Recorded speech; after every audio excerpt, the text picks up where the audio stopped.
자리에서 향내가 나. 만상 스님은 옹주만연현 사람으로 법화경을 낭송하고 그 뜻과 이치를 10여 번이나 해설하였다.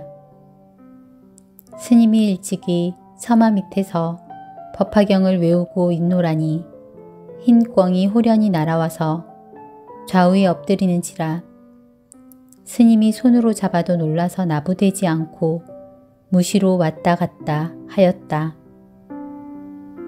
또 화로에 숯불이 저절로 피어나기도 하고 혹은 좌상 뒤 자리 밑에서 자주 기이한 향내가 나며 또 방 뒤에 나무 위에 탑 같은 데 모셔놓는 조그마한 불상이 어느 사이에 와 있기도 하였는데 푸른 참새 한 쌍이 양쪽에 스님을 모시는 듯 서 있다가 스님이 그 불상을 모셔들여 놓으니 새는 훌쩍 날아가 버렸다.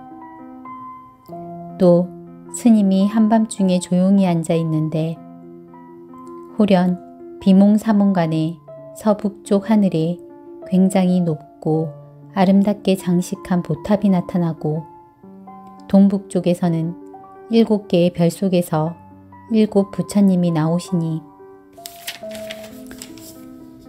금빛 찬란한 모습이 한없이 단아하고 명랑하신지라 서로 기뻐하시고 예배에 찬탄하시더니 잠시 후에 유연히 없어졌다.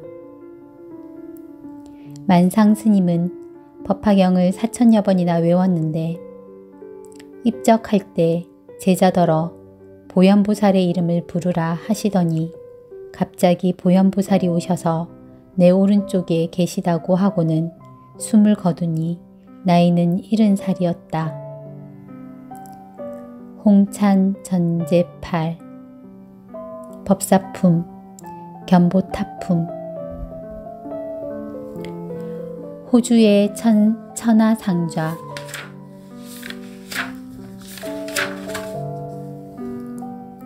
중국 오나라 오흥에 본명이 포옥인 한 스님이 있었는데 어머니 매씨가 스님을 잉태할 때 신령스러운 상서가 있어 냄새나는 풀을 싫어하였다. 나이 7, 8살이 되자 여승이 관장하는 이 총지의 법화사에서 출가하여 법화경 외우기를 소원하니 석 달 만에 환히 외우고 날마다 7권을 다 독송하였으며 20살 때 서울로 가서 수계를 받아 계율과 불도 수행을 맹세하였다. 이에 앞서 숙종 황제가 밤에 꿈을 꿨는데 오나라 승려가 법화경을 독송하니 그의 입에서 오색 빛이 나오고 그 목소리는 맑고도 고왔다. 이튿날 아침 황제는 영을 내려 서울 안에 있는 승려로서 법화경을 외울 수 있느니 200명을 대궐 안으로 불러들여 보았으나 모두 꿈의 그 스님이 아니었다. 이때 포옥이 마침 관중으로 들어오는데 관문을 지키는 우두머리가 멀리서 온 까닭을 물었다. 이에 포옥은 나는 법화경을 잘 독송합니다. 그래서 수계하러 왔습니다. 라고 말하니 관문 지키는 관영이 황제에게 아뢰었고 또 황제는 곧 그를 불러들여 내가 꿈에서 본 그 사람과 목소리와 용모가 흡사하다 하고 정각에 오르게 하여 자리를 주고 법화경을 독송하라 하였다. 스님의 독송이 수의공덕품에 이르자 입에서 오색빛이 내뻗어 황제가 크게 기뻐하여 내가 꿈에 본 사람이 바로 이 사람이다 라고 하였다. 독송이 끝나자 황제는 우유와 호도와 백합으로 죽처럼 만든 칠보탕을 하사하고 새로이 향단을 쌓아서 수계하게 하고 대광이란 법명을 내리고 천하상자에 봉하여 천북사에 있게 하였는데 스님의 독송하는 소리가 널리 퍼져서 늘 황제에게도 들렸다. 스님은 또 중국 섬서성의 남전 정사사에 있었는데 이 절 스님의 꿈에 천상계의 동자가 내려와서 대광 스님의 경인 읽으시는 소리가 유정천까지 들려옵니다. 그분은 예사뿐이 아닙니다. 라고 하였다. 이 무렵 모두들 대광 스님을 양나라 때 이 총지의 후신이라고 했다.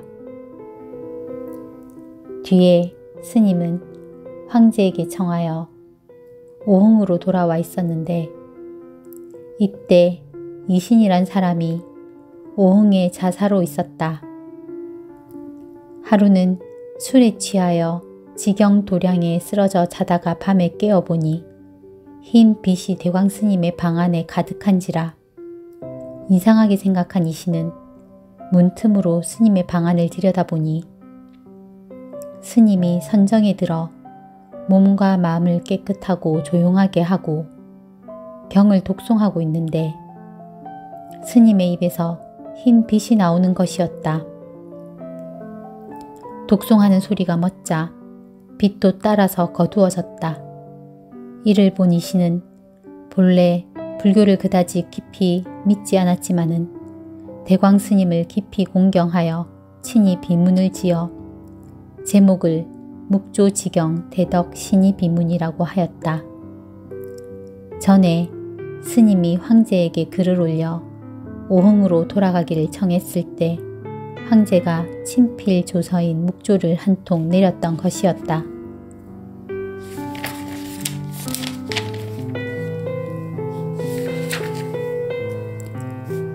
신인이 허공에 머물러 현진 스님은 중국 안희성의 수춘 사람으로 영복사에서 법화경을 독송하고 있었는데 잠시도 게으름을 피우는 일이 없었다.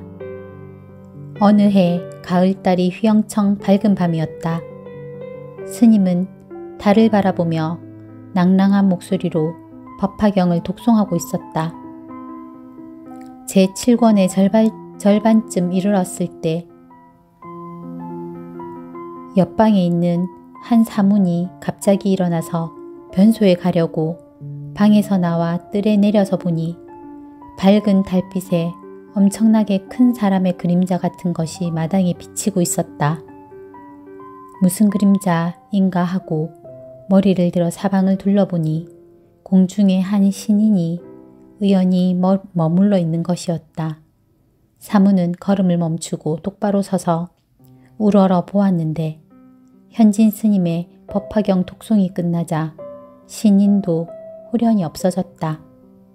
사무는 이때부터 법화경을 배워 독송하여 종신토록 게으름이 없었다고 한다. 묘음 보살품. 폭풍이 배를 뒤엎어도. 신라 때 보계라는 한 여인이 서울 경주 우금방에서 살고 있었는데 장춘이라는 아들이 있었다. 그 아들이 장사배를 따라 바다로 나가서 돌아올 때가 되었으나 소식이 묘연하여 어머니는 아침 저녁으로 근심 걱정하다 몸까지 몹시 쇠약해졌다.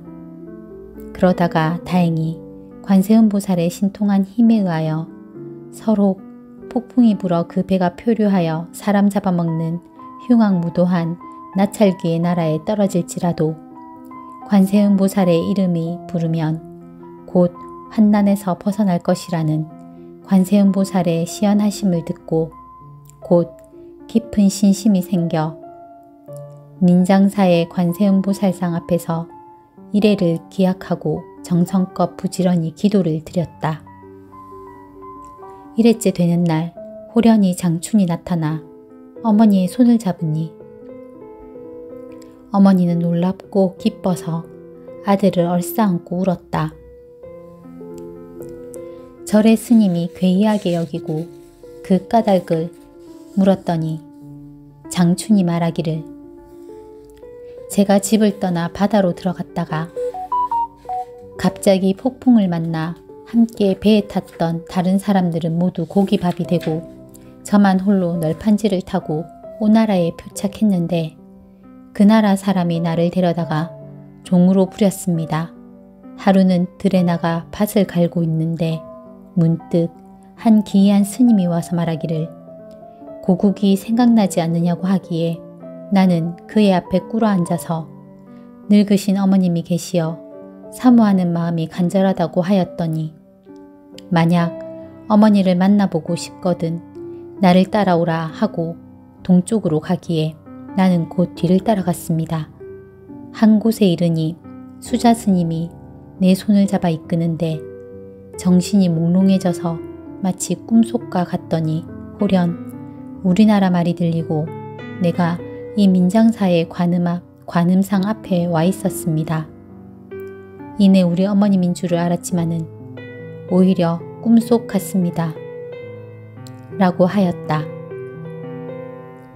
천보 4년 을유 4월 8일 신시에 오나라를 떠나 술시에 이 절에 이른 것이었다.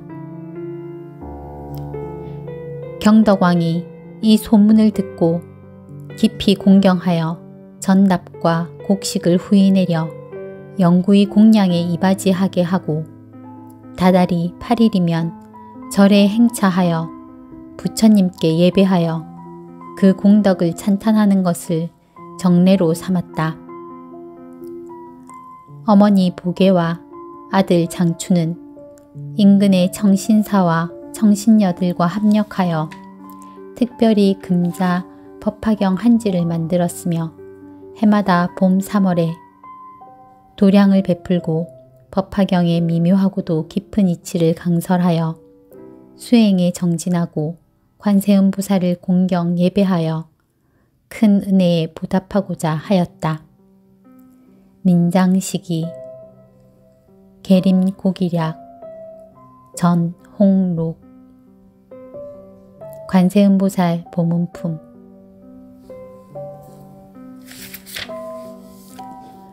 항쇠 족쇄기가 저절로 벗겨져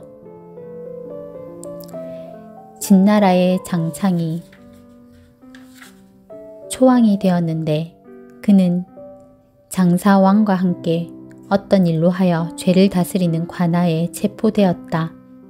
장창은 일찍부터 정법을 믿고 있었는데 체포되자 곧 발심하여 법화경 보문품을 1000번 독송하여 죄를 면하기를 바랬다.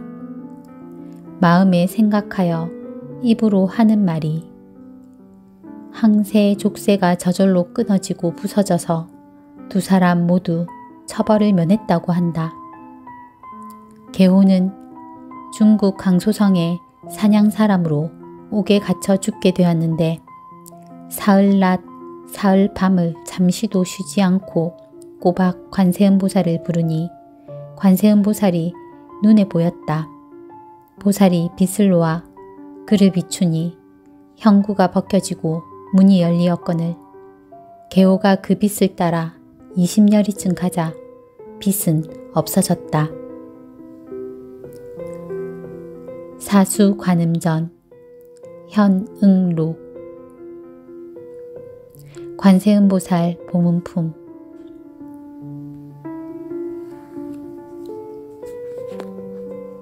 나무 관세음보살 거룩하신 부처님께 귀의합니다.